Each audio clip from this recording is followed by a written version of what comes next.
Olá, boa tarde. Boa tarde. O JC1 começa agora. O presidente Jair Bolsonaro está a caminho dos Estados Unidos, onde deve discursar amanhã na abertura da Assembleia Geral das Nações Unidas. Bolsonaro vai tentar reverter a imagem negativa do país depois das tensões internacionais causadas pelas queimadas na Amazônia. Enquanto isso, termina hoje a Cúpula do Clima da ONU, encontro prévio à Assembleia Geral. No documento final, o clamor das novas gerações para que os adultos ajudem a frear o avanço das mudanças climáticas. E no Rio de Janeiro, a Polícia Civil investiga a morte da menina Ágata, de 8 anos, com um tiro que teria sido disparado pela PM. Corporação nega indícios de participação de soldados na tragédia. No estúdio, nosso assunto é a Semana de Acessibilidade Surda. A adoção da língua brasileira de sinais é só o primeiro passo. Nas notícias internacionais, destaque também para o pedido de falência da mais antiga agência de viagens do mundo. A britânica Thomas Cook anunciou o fim das operações e deixou 600 mil turistas em trânsito sem ter como se hospedar ou voltar para casa. E ainda as notícias do esporte. Dupla de brasileiras faz dobradinha no alto do pódio do Mundial de Skate e fica mais perto de garantir vaga nas Olimpíadas do Japão. JC1 Cultura de Informação começa agora.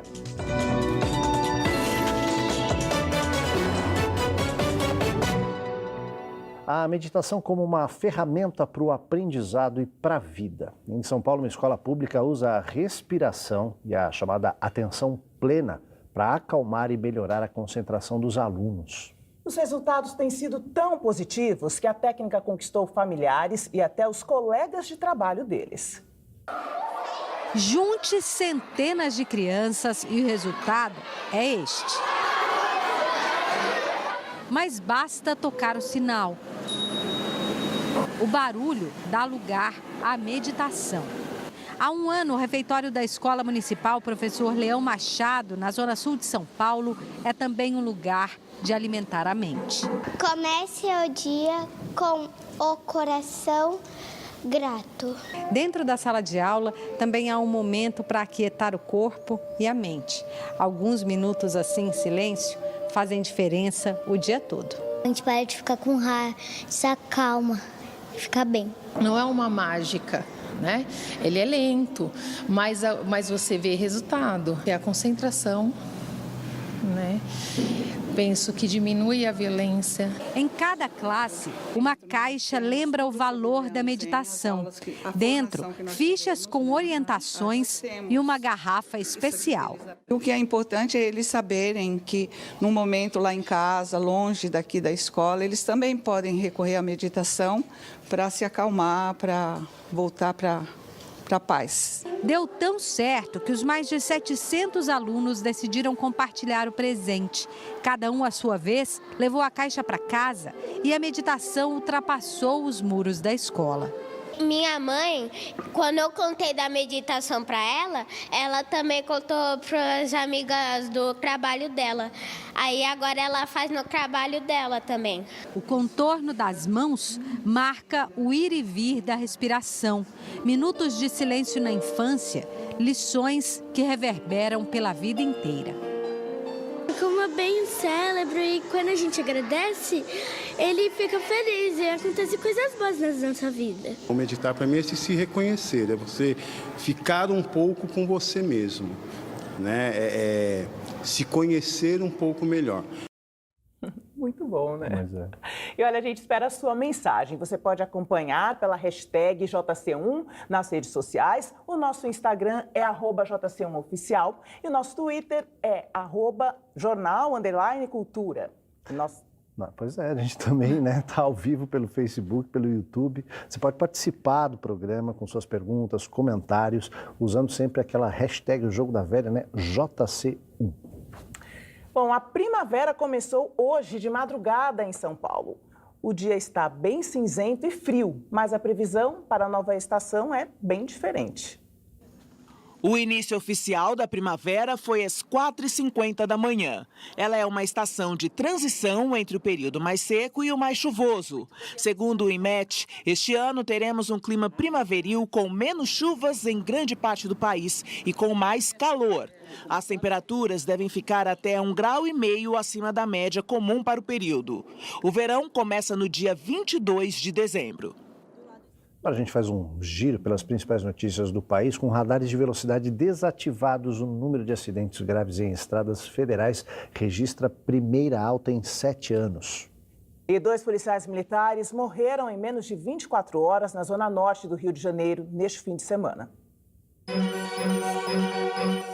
Os corpos dos cabos Felipe Brasileiro Pinheiro, de 35 anos, e Leandro de Oliveira Silva, de 39 anos, foram enterrados ontem no cemitério Jardim da Saudade. Felipe morreu domingo de madrugada após ser baleado numa operação no Complexo do Alemão na quarta-feira.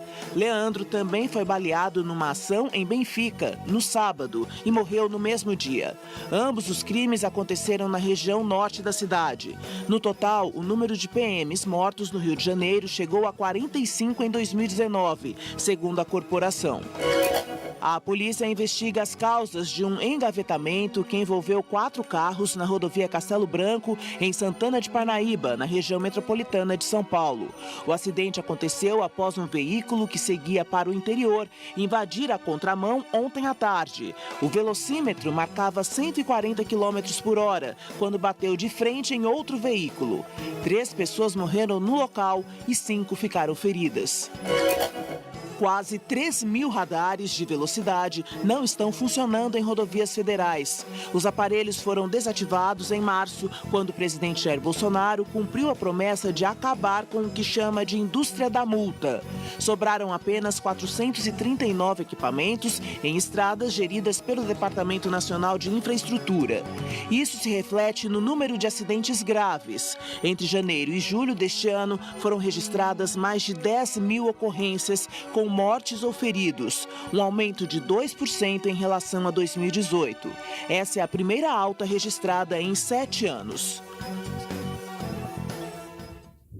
Os policiais militares envolvidos na ação que matou a menina Agatha Félix, de 8 anos, devem prestar depoimento hoje na Delegacia de Homicídios da capital fluminense. A menina foi enterrada nesse domingo sob protestos e forte comoção. Acompanhado por familiares e moradores, o cortejo foi marcado por protestos. Em homenagem, balões amarelos, usados pela menina numa foto. Entre os manifestantes, alguns artistas. Nas mãos da mãe de Agatha, a boneca preferida. O corpo foi sepultado sob aplausos. Agatha foi baleada na noite de sexta no Complexo do Alemão, zona norte do Rio de Janeiro. Ela estava dentro de uma Kombi quando foi atingida nas costas por uma bala de fuzil. A menina chegou a ser levada ao Hospital Getúlio Vargas, na zona norte, mas não resistiu aos ferimentos. A Polícia Militar diz que os policiais reagiram ao ataque de criminosos e que teria havido troca de tiros. Afirma ainda que nada indica a participação de um PM na morte da menina. Moradores e familiares negam essa versão, dizem que não houve tiroteio e que um policial atirou na direção de uma moto que passava perto da Kombi onde estava a Agatha. A Corregedoria da Polícia Militar abriu um inquérito para apurar a atuação dos policiais. A morte da menina também está sendo investigada pela Delegacia de Homicídios da capital, na Barra da Tijuca, zona oeste do Rio. Os investigadores vão recolher as armas dos PMs para saber se o tiro saiu de alguma delas. Também está prevista uma reconstituição do caso. A Ordem dos Advogados do Brasil, Seção Rio de Janeiro, divulgou nota em que lembra que a menina se junta à estatística de 1.249 pessoas mortas pela polícia do Rio nos 8 primeiros meses do ano e lamenta que a média de 5 mortos por dia pela polícia fluminense seja encarada com normalidade pelo governo e pela população.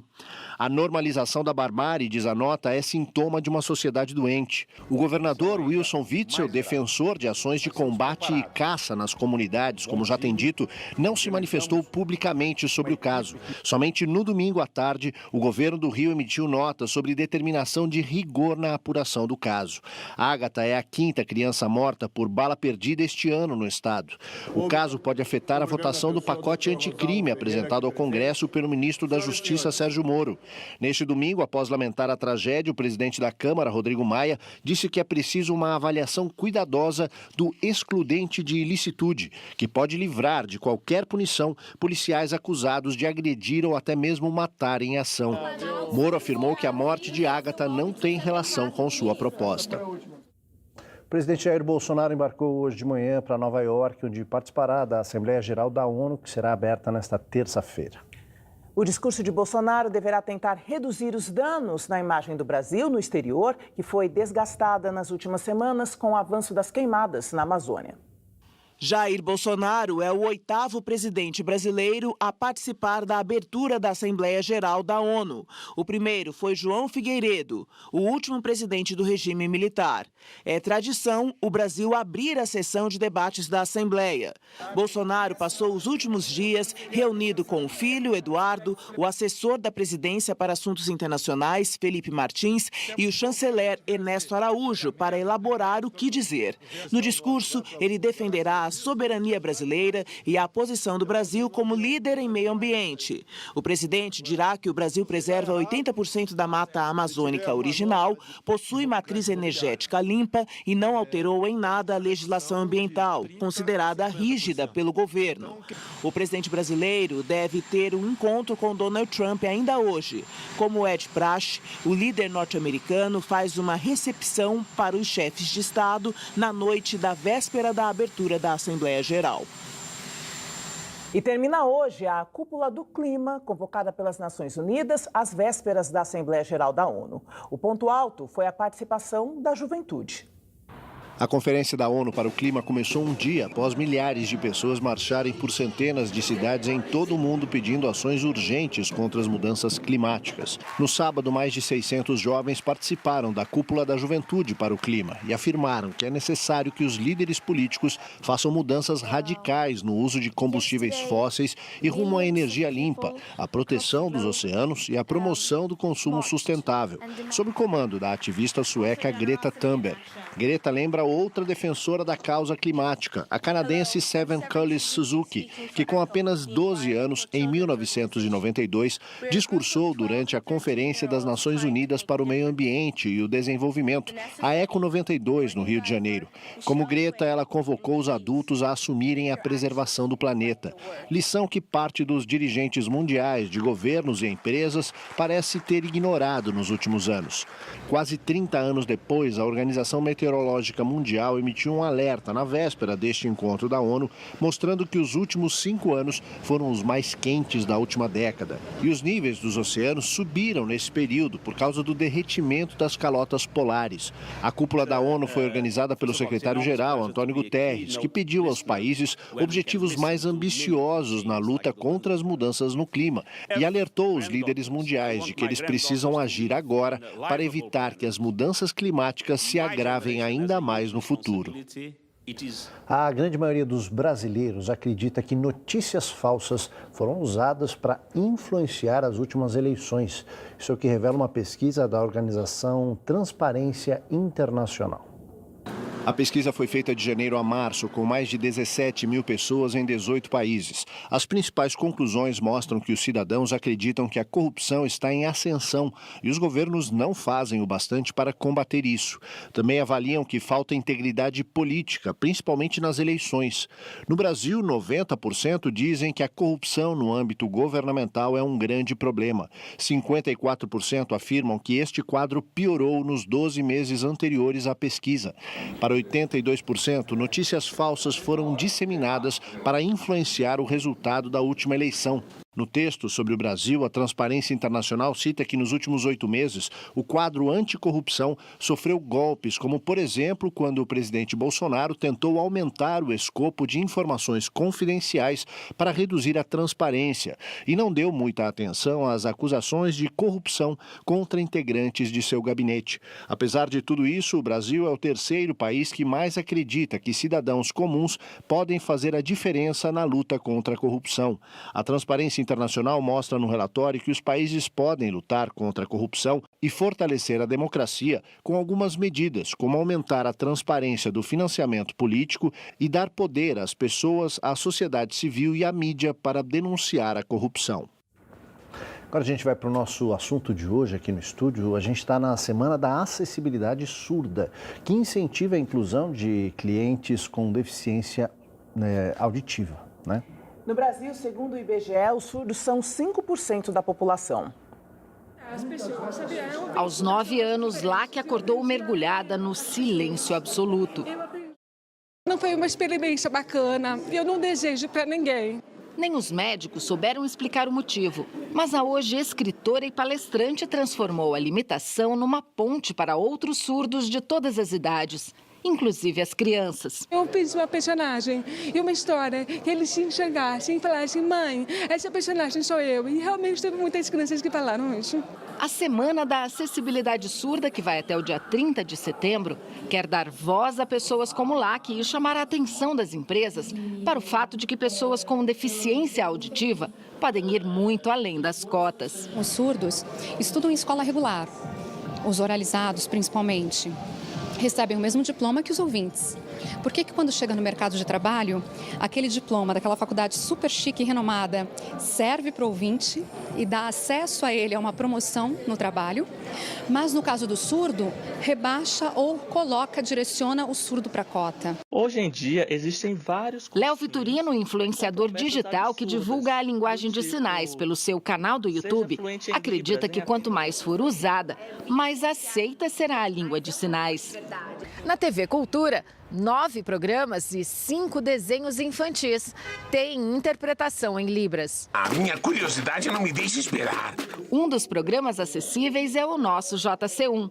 Intérpretes de Libras se revezam durante a programação. E nós estamos recebendo várias mensagens aí do público surdo, e não só do público surdo, família, amigos de surdos, pessoas que estudam língua de sinais, que assistem os programas da TV Cultura para pesquisar quais foram as escolhas que nós fizemos na hora de interpretar aqueles programas. Está sendo muito bacana. Surda de nascença, a consultora e revisora de interpretação de Libras da TV Cultura reafirma a importância da inclusão das crianças. A voz é do tradutor Hélio. A criança surda olhando ali os desenhos, entendendo na língua deles. Então eu vejo aí pais surdos que têm filhos surdos, as crianças comentando como que é o desenho, como que está sendo as programações da TV Cultura, e isso é muito legal. Você está fazendo um trabalho pioneiro na área que você gosta, sabe, curte muito. Você está dando a possibilidade dos surdos acompanharem o noticiário, até entretenimento. Então, é muito importante. Eu acho que é fundamental você dar acessibilidade, dar acesso às pessoas que não têm acesso, né? Na comunidade surda, cada pessoa tem um sinal. Esta semana, a TV Cultura também estreia a primeira série em Libras e português.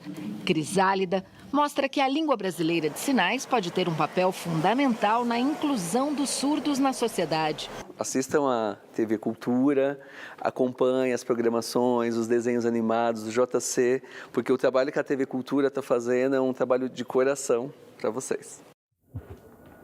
Muito legal. E para falar sobre acessibilidade, hoje nós recebemos o pioneiro em interpretação em Libras, Paulo Favalli. Olá. Boa tarde. Boa tarde, tudo bem? Bem-vindo. Muito bom, Paulo, por você ter vindo falar com a gente. Você começou há muito tempo, há 30 anos, com esse trabalho de levar a interpretação para as pessoas, para que fosse mais usada. Hoje a gente fala mais sobre o assunto e tem mais ações nesse sentido. Mas lá atrás eu imagino que o começo deve ter sido mais complicado. Muito complicado. Eu comecei com 36 anos atrás, na verdade, para ser bem preciso. E, na verdade, não existia a Libras, né? A língua de sinais não era oficializada, somente a mímica. Então, eu comecei, né? As pessoas me olhavam e falavam assim, aquele carinha da mímica, aquele moço que fazia a mímica. E em 2002 começamos, né, a oficializar a Libras, que aí realmente deu uma força muito grande para a comunidade surda e para todo mundo que trabalha com eles. Foi muito legal. Conseguir se comunicar é um primeiro passo, né? Mas a gente ainda precisa avançar muito. A utilização de Libras ainda me parece, eu queria saber isso de você mesmo, ainda está muito restrita justamente à população surda e quem está perto dela, né? O que a gente precisaria seria disseminar isto pelo resto da população? Olha, teve uma diferença muito grande, né? Imagina 36 anos atrás para agora, né? Com a ajuda das redes sociais, tudo isso deu um boom muito importante. E o surdo, por usar o WhatsApp, enfim, ele consegue se comunicar diretamente. A tecnologia ajudou muito o surdo. Não é? Então, assim, eu estou percebendo esse movimento muito forte da sociedade, porque a sociedade, a ouvinte, sempre gostou de Libras. É uma coisa muito interessante. As pessoas ficam apaixonadas por Libras. Então, com a tecnologia, as pessoas começaram a se aproximar mais do surdo. Então, eu acredito, sim, que daqui aos próximos anos isso vai melhorar bastante e com a ação que a TV Cultura está fazendo, com séries, com meus colegas intérpretes aí, que eu fico bastante honrado em ver que uma emissora está preocupada com isso. Então, eu acho que vai aumentar bastante, sim, vai ser bem positivo. E a inserção dessa comunidade no mercado de trabalho é outro desafio gigante. Né? Muito, Joyce, gigantíssimo. Porque, assim, tem empresas e empresas, né? Então, tem empresa que contrata pessoas com deficiência para não pagar a multa e deixa lá. Tem empresas que não contratam ninguém porque prefere pagar multa. E tem empresas que contratam para incluir, para valorizar, para respeitar a pessoa com deficiência. Então, temos essas três realidades aqui no Brasil. Né? E, assim, na reportagem, uma das entrevistadas dizia isso, né? Às vezes, a pessoa tem toda a capacidade de estar ocupando uma vaga e disputar, por exemplo, promoções, mas ela fica restrita às cotas. Isso pode ser prejudicial também? É prejudicial. Acaba sendo. Claro. Mas aí a gente, quer dizer, a cota ela é uma ação afirmativa. Positiva. E em que momento ela vira algo que joga contra? Na verdade, não é jogar contra, Aldo.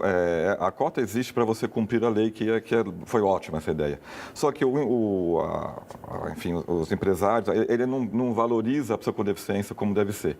Eu detesto um pouco essa palavra deficiência. Eu tiro a letra D da palavra e prefiro eficiência, porque eles são eficientes. Entendeu? Basta dar oportunidade. Então, acho que está faltando no empresariado, na grande maioria, é valorizar essas pessoas e apostar neles, que eles têm condições de. Basta dar oportunidade e condições aqui. A gente não faria um programa de televisão sem uma câmera, sem uma iluminação, sem nada. O surdo é a mesma coisa, ele precisa de Libras. Né? E eu até queria, se vocês me permitissem, deixar uma dica para o pessoal de casa, tratar o surdo como um estrangeiro. Quando a gente começa a vê-lo como estrangeiro, a gente vai entender um pouco, porque o surdo tem a língua própria, tem uma cultura própria. Como é um japonês, como é um alemão, como que é um americano. Então, se você vir o surdo como um estrangeiro, você vai entender o que ele necessita, e não como uma pessoa com deficiência. Legal Entendeu? você tocar nesse ponto, porque uma curiosidade em relação à universalidade dessa língua. Sim. Aprender a língua brasileira de sinais te faz ter a necessidade de mudar esses sinais se você estiver falando com um surdo que nasceu em outro país? Exatamente, porque a língua é completamente diferente. Então, a língua, nós falamos aqui no Brasil, qual é a nossa língua mãe? Português. Português, sim. Qual é o nosso país que não descobriu? Portugal. Então, a língua de sinais Brasil não tem nada a ver com Portugal. Tá? Quem mora nos Estados Unidos que fala a língua inglesa, que vai para a Inglaterra, também não tem nada a ver a língua deles, são diferentes. Mesmo se você falando a língua mãe, a mesma, os sinais são diferentes. Qual é o primeiro passo para aprender? Principalmente, né, para a população ouvinte, como se aproximar disso e aprender? Olha, eu acho que primeiro você tem que gostar. Você tem que ter paixão. Tudo na vida tem que ter paixão. Até para você servir um copo d'água, você tem que ter paixão, não é? Então, primeiro passo, gostar. Né? Interesse. E depois, se dedicar. Porque é uma língua, o nome já diz, é uma língua. Não é fácil, é complicado. Você precisa conhecer a cultura do surdo. Não é só aprender a língua. Aprender, todo mundo aprende. Até eu posso aprender qualquer coisa aqui, mas será que eu vou me sobressair bem? Veja nossos amigos aqui, intérpretes. Eles são ótimos que eles fazem aqui, porque eles têm a paixão. A gente vê no brilho dos olhos deles que eles são apaixonados pelos sinais. Então, é a paixão. Acho que o que move tudo é a paixão. Aprender uma língua estrangeira, que foi um exemplo perfeito que você usou, né? Tem que saber mais do que as palavras. Simplesmente, nada disso. Tem que ser apaixonado, não é? Paulo, muito obrigada pela sua participação e parabéns pelo trabalho de tantos anos e que interfere na vida de tantas pessoas. Eu me sinto muito contente porque, como você falou, fui o pioneiro e abri portas assim. Eu desbravei a Amazônia dos surdos na época. Sem dúvida. E fico muito orgulhoso de ver que agora tem uma galera muito grande que está se dedicando à emissora de vocês. Enfim, eu fico muito orgulhoso com isso. Obrigada, eu que agradeço. Paulo. Obrigado. Olha, no Espaço das Artes de hoje, nós vamos trazer um slam do corpo. É uma batalha de poesia onde duplas formadas por um surdo e um ouvinte potencializam as suas apresentações com mensagens que são levadas ao público ao mesmo tempo em português e na língua brasileira de sinais. Onde está a deficiência? Uma menina queria ser artista. Apaixonada por teatro e dança, ela fazia teste para entrar em grupos e passava com louvor. Deixava todos boquiabertos. Até que descobriu um detalhe. Ela é surda. O quê? Surdo não pode dançar? É pecado? Cercada de ouvintes, ela era deixada de lado. Onde está a deficiência? Para tentar construir uma nova vida, a menina foi estudar engenharia. Intérprete na sala de aula. Cercada por ouvintes, ela batalhou durante anos para conquistar o seu espaço. A faculdade não queria pagar um intérprete. Ela entendia o que os ouvintes falavam. Os ouvintes não entendiam o que ela falava. Onde está a deficiência? No trabalho era perfeita, se destacava. A menina tinha se transformado numa mulher e agora estava cercada por homens. Nunca uma igual. Não importa a sua capacidade, o mundo diz que falta algo. Ela, que nasceu se sentindo tão completa, nunca sentiu falta dessa tal audição. Quando chegou a crise, no fim da linha, o sexo foi o corte. Hoje também é dia mundial, dia 23 de setembro, dia mundial do sorvete. Pois é, a gente vai conhecer a primeira escola de fabricação de sorvete do Brasil. Quem conta essa história pra gente é o Cadu Cortez. Boa tarde, Cadu.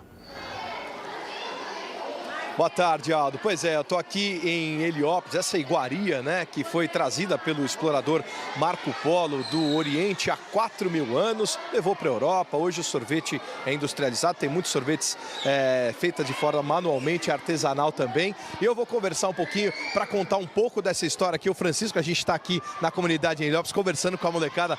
Francisco, o sorvete tem tantas histórias assim, deve ter tantos segredos. E esse projeto que você faz aqui, nem Heliópolis, também tem a escola lá no bairro de Perdizes. Boa tarde, queria que você falasse um pouquinho sobre essa iguaria tão gostosa, tanto no frio quanto no calor, né? Boa tarde. Boa tarde.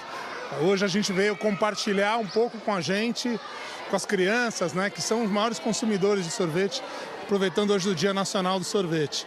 Nós temos uma escola em São Paulo, a maior escola de sorvete independente do mundo hoje. E a gente faz um projeto junto com a comunidade, ou seja, membros da comunidade ganham bolsas com a gente, fazem o curso e hoje vivem de vender sorvete. Então, eles mesmos hoje fizeram sorvete para as crianças, organizam, eles têm pontos de venda. E aí a gente está fazendo um pouco essa festa aqui, repartindo com eles essa festa. Legal. Qual que é o grande segredo para fazer um sorvete, um bom sorvete? Ingrediente de verdade, produto natural, fruta, leite, né? A gente sempre prega... A gente é contra o corante, o saborizante, o produto químico. A gente quer fazer um sorvete com o que a gente encontra do pequeno produtor. Sorvete de verdade. Esse é o segredo. E muito amor e muita paixão. Ou seja, o Brasil pode fazer sim o melhor sorvete do mundo. Deve fazer, porque a gente tem fruta, a gente tem água, a gente tem leite de qualidade. Nós temos tudo para fazer o melhor sorvete do mundo. Legal, obrigado, Francisco. Enzo, vem aqui, ó. Vamos ver se você tá bem de sorvete ou não, hein, ó. Experimentando sorvete. Você gosta de sorvete? Olha pra lá. Sim, gosto. Do que é feito sorvete? Parece que é feito de algodão. Algodão? Algodão doce molhado. É. Então tá bom, toma esse sorvete aqui, vamos dividir, ó. Pra você. Obrigada. Valeu. A gente volta aos estúdios aí, Aldo. Valeu, Cadu, obrigado. Bom, e veja daqui a pouco aqui no JC1, a agência de turismo mais antiga do mundo decreta falência e deixa 600 mil turistas a ver navios.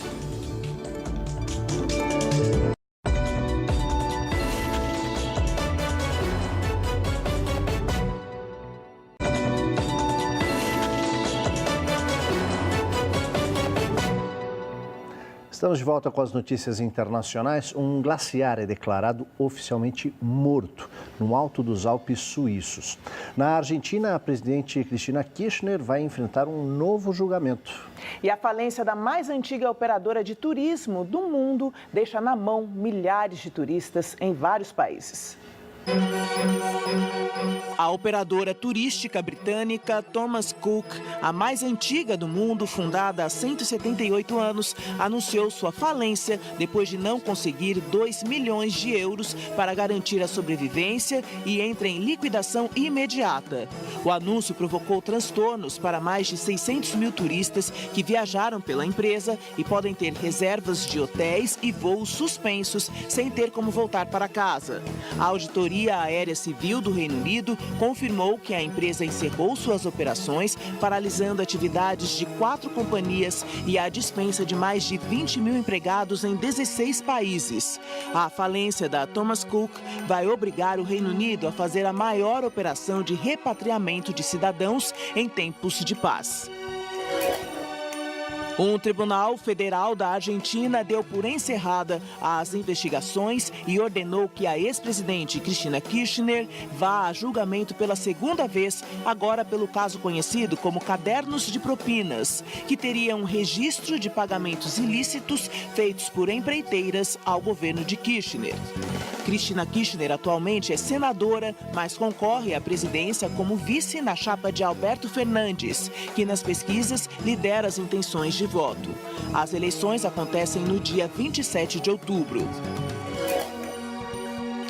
O porto de Tromsø, na Noruega, ficará para a história como o local de partida da maior expedição científica ao Ártico, que custou 140 milhões de euros com o quebra-gelo Polarstern.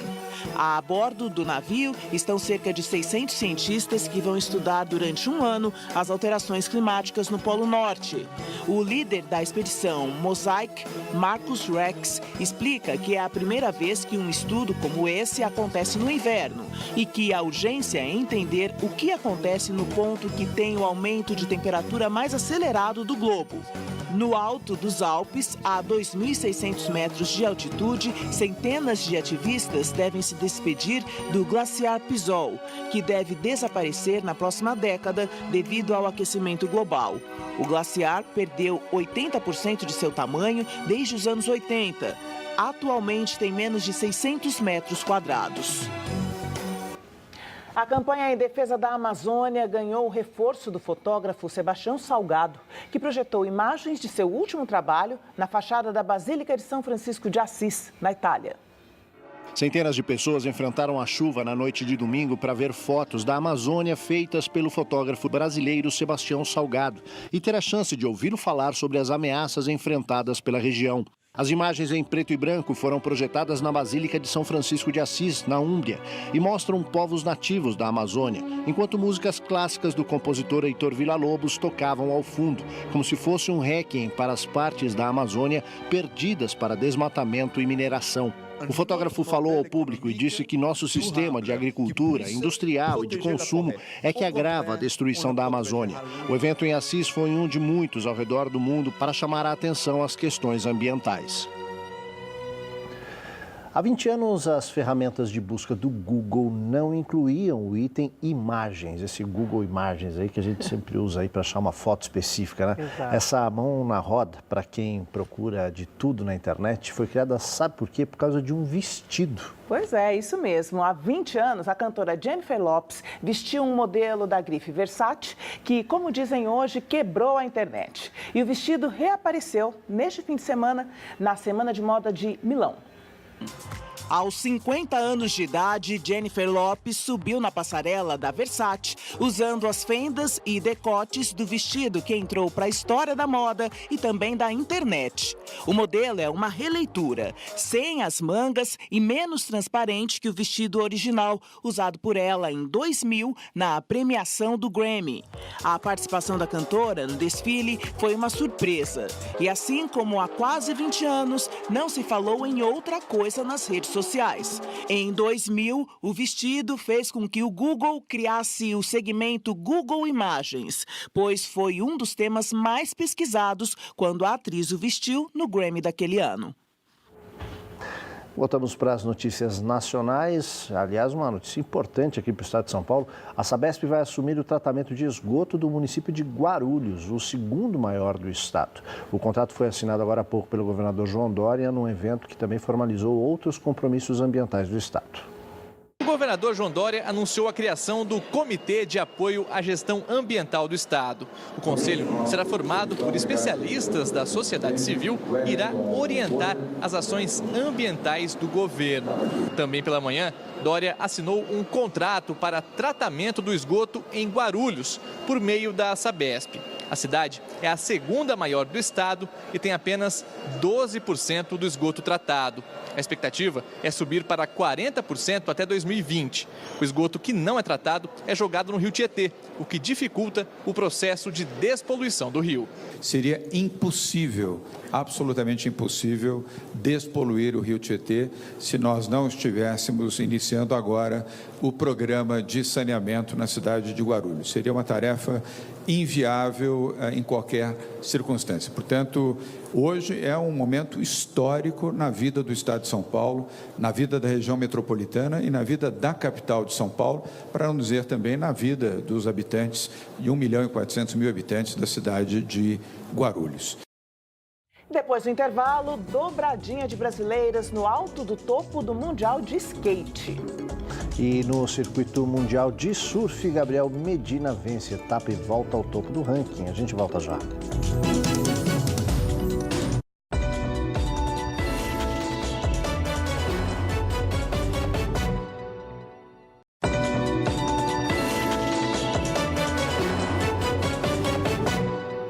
A gente volta com a Copa do Mundo de vôlei feminino. Após 2 derrotas seguidas, o Brasil passa pela República Dominicana. Depois de perder para Estados Unidos e China, a seleção brasileira se recuperou e venceu as dominicanas por 3-1. O time, comandado por José Roberto Guimarães, começou o jogo bem e dominou o primeiro set.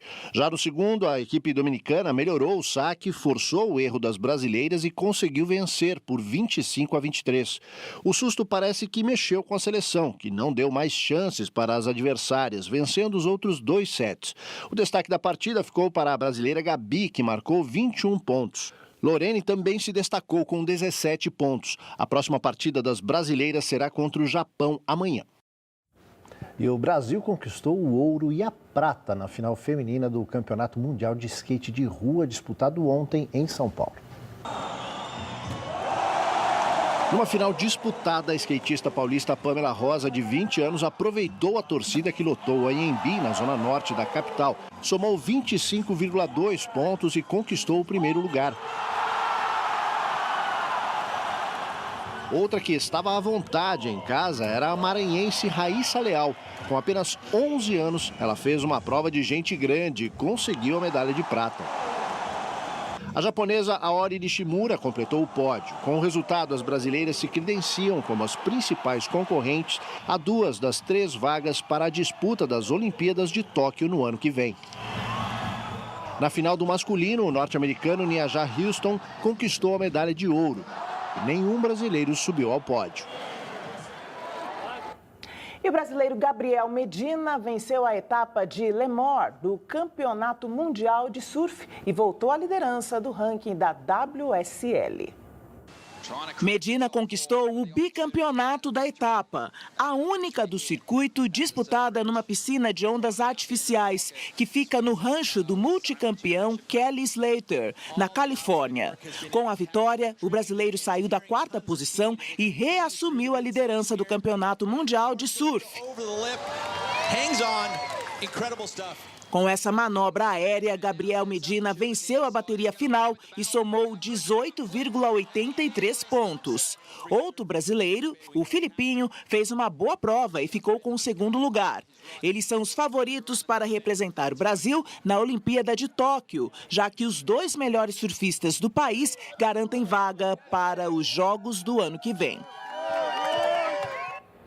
Agora a gente vai para os jogos da 20ª rodada do Campeonato Brasileiro. Palmeiras venceu fora de casa e segue 3 pontos atrás do líder Flamengo. O Fortaleza recebeu o Palmeiras no Castelão em jogo morno e de poucas chances para os dois lados. No começo do segundo tempo, o William aproveitou o desvio da zaga adversária após escanteio e marcou o único gol da partida. Em São Januário, o Atlético Paranaense abriu o placar contra o Vasco com Madison de cabeça. Os donos da casa tiveram um pênalti marcado após análise do árbitro de vídeo. Danilo Barcelos converteu para os vascaínos e deixou tudo igual. No Serra Dourada, Michael fez o primeiro do Goiás contra o Fluminense. Rafael Vaz subiu mais alto que a zaga tricolor e ampliou o placar. Após ótimo contra-ataque, Iago Rocha bateu por cima do goleiro e fechou o placar em 3-0 para o Goiás. O Internacional recebeu a Chapecoense no Beira-Rio e o único gol do jogo só veio aos 40 do segundo tempo. Após escanteio, Guerreiro cabeceou, o goleiro da Chape defendeu e no rebote, Rodrigo Lindoso empurrou para as redes. E a gente fica por aqui, uma ótima tarde para você. Boa tarde, até amanhã. Tchau, tchau. Tchau.